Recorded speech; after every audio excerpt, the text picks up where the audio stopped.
hampir pagi. Kira-kira kalau gua nggak punya teman curhat satu, gua harus curhat kemana ya? Gua harus melakukan apa ya? Apa sih langkah yang paling bijak gua lakuin ketika gua nggak punya satupun teman curhat? Oke teman-teman, balik lagi sama gua di sini di Radio Temen Ngopi 000, isiin dong.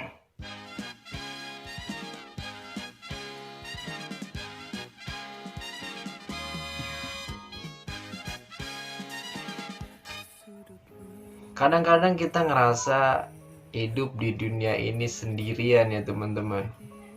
Mungkin kita punya banyak teman, mungkin juga kita punya keluarga yang ada di samping kita.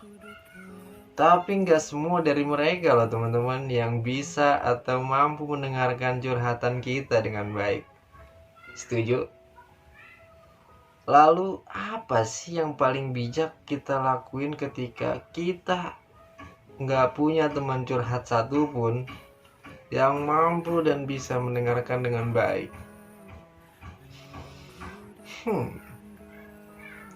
Oke, kali ini gue mau bagi atau mau share atau mau bercerita. Sengaja gue upload ini di YouTube Radio Temen Ngopi karena gue yakin gak bakal banyak orang yang nonton video ini.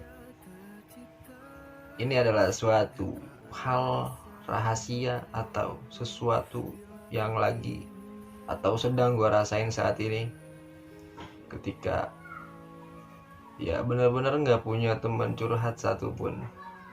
Ketika gue butuh ngerilis buat beban atau pikiran atau perasaan yang lagi gue rasain ini,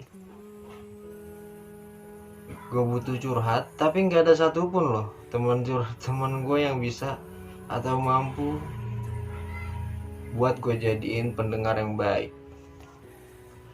Kadang-kadang gue suka mikir gue mau buka lowongan kerja, dicari pendengar yang baik, tapi syarat dan ketentuan berlaku. Kalau ada beberapa orang yang nyaranin gue buat ke psikolog atau ke psikiater, men, saya pengangguran, bagaimana gue mau bisa ke psikolog? Dan yang gue denger itu psikolog lumayan ya sekali kita curhat. Oke teman-teman, gue mau bagi satu cerita yang bagaimana sih cara gue tetap tenang ketika gue diantara orang-orang yang mohon maaf bermuka dua, yang ketika gue curhat, gue cerita habis-habisan udah jor-joran ke dia, selang beberapa hari malah dibongkar ke orang lain. Itu kan ngeselin ya teman-teman. Oke, di bagian awal ini gue mau bagiin ke lo semua satu rahasia atau fakta yang mungkin pahit dan gak mau lo denger sama sekali. Karena bahwa ternyata di antara temen-temen kalian itu pasti ada loh orang-orang yang bertanduk, mungkin bisa dibilang ya. Orang-orang yang gak bisa kita percaya, yang kita udah curhat sama dia tapi dia malah ceritain curhatan kita ke orang lain. Dan percayalah teman-teman, gak ada temen paling baik dan yang paling terbaik selain Tuhan. Nah kali ini gue pasti lu udah pada nebak ya, lu pasti udah bakal bilang ini yakin nih pasti bakal ngomongin lu curhatnya ke Tuhan. Ya betul teman-teman, teman curhat terbaik untuk gua saat ini, mungkin kalian juga ngerasain, adalah cuman Tuhan yang menciptakan gua. Karena gua ngerasa gak ada teman baik yang paling baik yang lebih baik selain Tuhan yang menciptakan gue, Allah Subhanahu wa Ta'ala. Tapi kadang-kadang ya teman-teman, kita walaupun udah curhat, mungkin ini manusiawi, kita tetap butuh untuk didengar. Mungkin kalian pernah ngerasain gak cukup buat curhat aja ke Tuhan. Kalau gue pikir mungkin ada yang salah dari cara lu curhat ke Tuhan. Oke, langsung aja gue bakal ngasih lu, mungkin ini cara gue ya ketika gue curhat ke Tuhan. Dan yang alhamdulillahnya tetap ketika gue udah ngelakuin itu, gue ngerasa plong, mungkin bisa dibilang ngerasa lebih enak, lebih nyaman, dan lebih gitu. Wah, mantep banget deh pokoknya.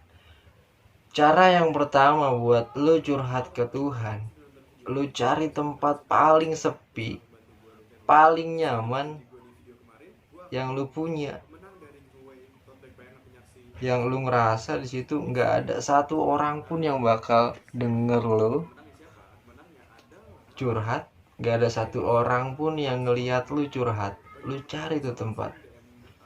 Itu yang paling pertama. Ketika lu udah nemuin tempat paling enak, keadaan yang paling enak, yang paling sepi dan paling nyaman buat lu, kalau waktunya mungkin lebih enak di malam hari. Di antara ya kayak jam-jam segini nih, gua tag sekitar jam 1 atau jam 2-an di kamar gua.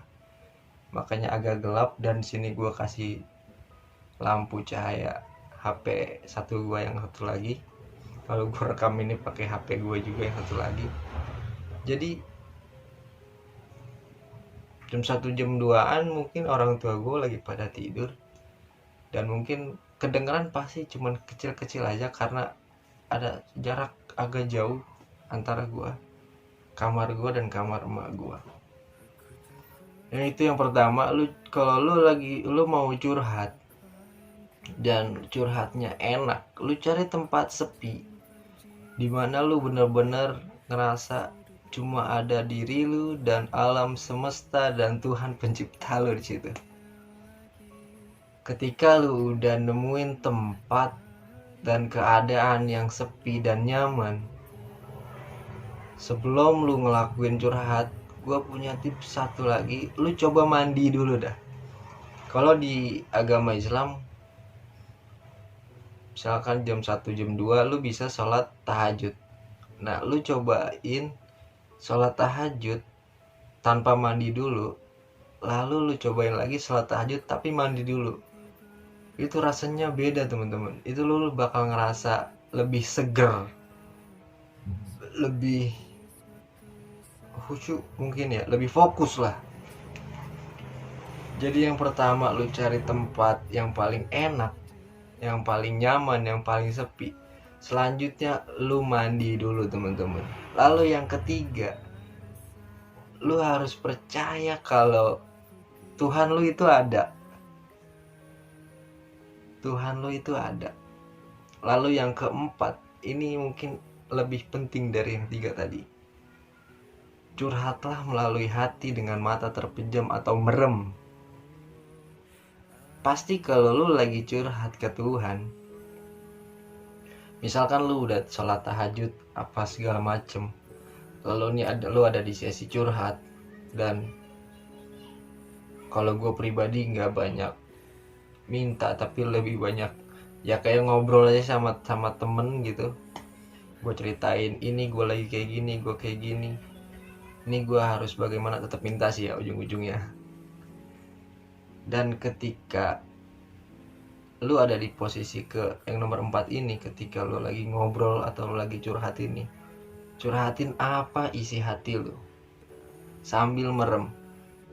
Dan gue yakin lu pasti bakal keluar air mata. Karena gue ngelakuin ini, udah praktekin ini. Walaupun awalnya nih pas habis mandi, gak usah sampai nangis-nangis. Tapi ketika udah di tahap ke nomor 4 ini, air mata tuh kayak ngeberontak, gue mau keluar nih, lu nggak usah nahan-nahan gue udah mau keluar, lu nggak usah nahan-nahan gue, ini gue udah mau turun nih, gue udah mau tumpah, udah penuh nih gue di mata gue juga kayak anjir, udah nggak kuat nih gue nopang, ini kayaknya gue harus ngeluarin nih air mata. Itu bakal kayak gitu teman-teman. Lalu dengan sendirinya air mata pun turun. Lalu yang ke 5, yang paling terakhir ini, mungkin ini paling penting di antara yang paling penting. Kalau terlalu lebaynya sih gitu ya.